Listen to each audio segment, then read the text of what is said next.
반갑습니다. 새만금TV입니다. 자, 오늘 또 여러분들 새만금 이야기 이어가 보도록 하겠습니다. 여기 상단에 여기 보시면은요, 전화번호가 있는데 전화번호에 새만금이라고 문자를 보내주시면 여러분들 항상 제가 텔레방 링크하고 아이디를 같이 보내드리고 있습니다.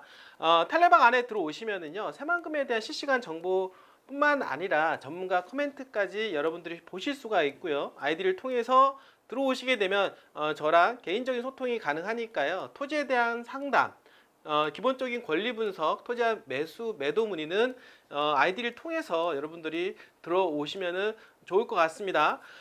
자, 여러분들 요즘 뭐 분위기 어떻습니까? 미국 대통령, 자, 트럼프가 당선이 되면서 우리나라 전반적인 시장이 점점 더 어려워지는 것 같습니다. 이제 미국 같은 경우는 보호무역주의 그리고 자국 우선주의가 어떻습니까? 가장 우선이기 때문에 그로 인해서 피해가 상당히 좀 심할 것 같다라는 이야기가 돌면서 우리나라 주식시장이 폭락을 하고 있는 그런 상황이라고 볼 수가 있겠는데요.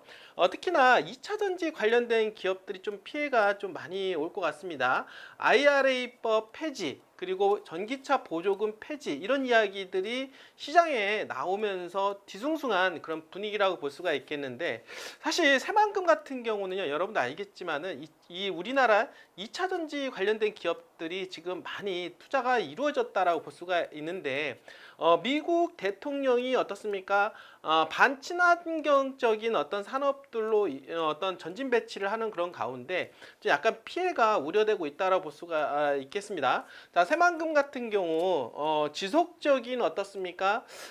지금 현재도 분위기가 좀 좋지는 않은 상황인데, 미국에서 지금 현재 전기차에 관련된 부분들 산업들이 위축될 수 있는 그런 어떤 정책들을 필 수 있는 가운데 어떤 문제점이 많이 좀 드러나고 있지 않느냐에 대한 우려감이 있다라고 볼 수가 있겠습니다. 자, 그래도 항상 희망이 있다라고 하는 거죠. 왜냐하면 방위 산업에 대한 부분들이 부각될 가능성이 상당히 크다라고 하는 것입니다. 트럼프 관련 주로 지금 현재 엮이면서 방위 산업에 대한, 그리고 온 세상이 지금 전쟁하고 어떤 전쟁 리스크가 좀 강화되고 있는 그런 상황 속에서 방위 산업 그리고 첨단 산업에 관련된 그런 산업군들이 새만금의 향후에 어떤 기대치를 부응하지 않겠느냐라는 생각을 한번 해보도록 하겠습니다. 좋은 점도 있고 나쁜 점도 있지만 결국에는 어떻습니까? 새만금은 대세의 흐름을 꺾을 수가 없다라고 하는 거죠. 그리고 친환경에 관련된 부분 또한 마찬가지입니다. 친환경 관련된 부분들도 일시적인 트럼프 효과로 인해서 지금 약간은 상당히 어떤 위험한 어떤 시장 반응을 보이고는 있지만, 이 또한 마찬가지로 시장이 안정이 되면서 다시 부각될 것으로 저는 충분히 예측을 하고, 금리 인하에 대한 기조는 계속 뚜렷하게 나타나고 있는 그런 상황이기 때문에 내년부터 새만금은 더욱더 좋아질 것으로 저는 충분히 예상을 해볼 수가 있겠습니다.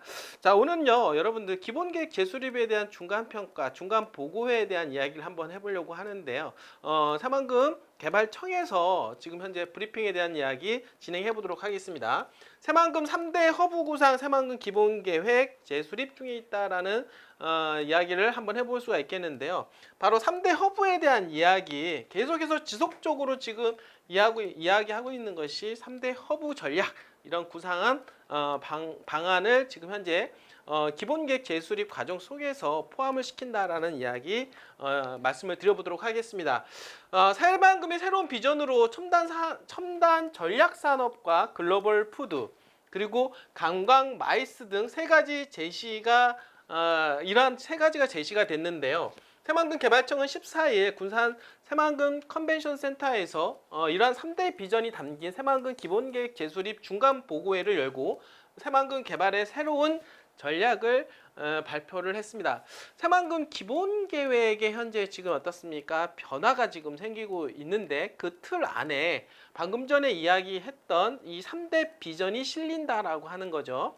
자, 개발청이 마련한 3대 비전 중 첨단 전략 산업 허브는 바로 2차전지와 정밀 화학 등 첨단 산업을 유치해 산업용지를 조기에 공급하고, 그리고 기업 투자와 인구 유입 기반을 마련하는데 중점을 둔다라는 이야기입니다. 그러니까 2차 전지에 대한 부분들 여러분들 여기서 계속해서 이제 부각이 되고 있는데, 최근 2차 전지 분위기가 사실은 좋지는 않은 그런 어떤 우려감이 있습니다만, 그래도 2차 전지 관련된 부분에 있어서는 결국에는 어떤 산업의 큰 틀의 입장에서 본다라면 갈 수밖에 없고 성장할 수밖에 없는 그런 산업이다라고 말씀을 좀 드려보도록 하겠습니다.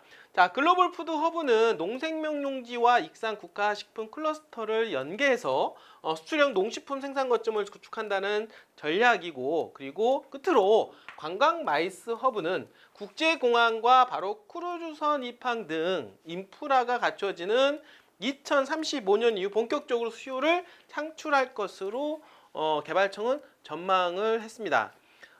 자, 이렇게 이 세 가지에 대한 첨단 전략 산업, 그리고 어떻습니까? 관광 마이스 산업, 그리고 어떻습니까? 마지막으로 농생명, 지금 여러분들 농식품 생산 거점 구축하겠다라고 하는 이 세 가지의 틀 하에서 기본 계획을 재수립 중에 있다라고 볼 수가 있겠고, 최근에 이제 부각되는 부분들이 첨단 산업을 유치하고 2차 전지 관련 기업들을 유치하는 데 있어서 부족한 산업용지를 공급을 해야 되는데, 그러한 부분들을 현재 기존에 있는 농생명용지 일부를 용도를 전환을 해야 된다, 이런 이야기들이 계속해서 나오고 있다라고 하는 거죠. 자, 참석자들은 새만금의 메가시티 경제권 구상에 대한 논의도 이제 펼쳤는데요. 자, 이렇게 해서 새만금 배후에 군산 김제 그리고 어떻습니까? 부안이 있는데, 거기에다가 그 주변에 배후에 있는 도시까지 포함하는 메가시티에 대한 경제권 구상에 대한 부분들도 같이 논의했다라고 합니다. 새만금과 인근 도시 간 초광역 연대를 통해서 균형 성장을 도모하고 인구 유발 기능을 주변 지역으로 분산해, 그리고 지방 소멸에 대한 대응하겠다. 그리고 특히 기존 도시의 인구를 끌어들이는 이른바 빨대 효과. 아무래도 새만금 내부 용지가 집중적으로 개발을 하다 보면 어떻습니까? 주변에서 인구가 오히려 빨아들이는 문제가 발생하지 않느냐. 그래서 주변에 있는 도시가 좀 황폐해지는 게 아니냐, 이런 이야기들이 나올 수가 있겠죠. 자, 이런 부분들을 어떤 지역균형 발전 차원에서 산업이 배분이 되는 과정 속에서 그 주변에 있는 지자체까지 해서 좀 넓히겠다라고 하는 부분들, 그래서 좀 더 메가시티 경제권을 구상하겠다라는 이야기들을 진행하고 있다라고 하는 거죠.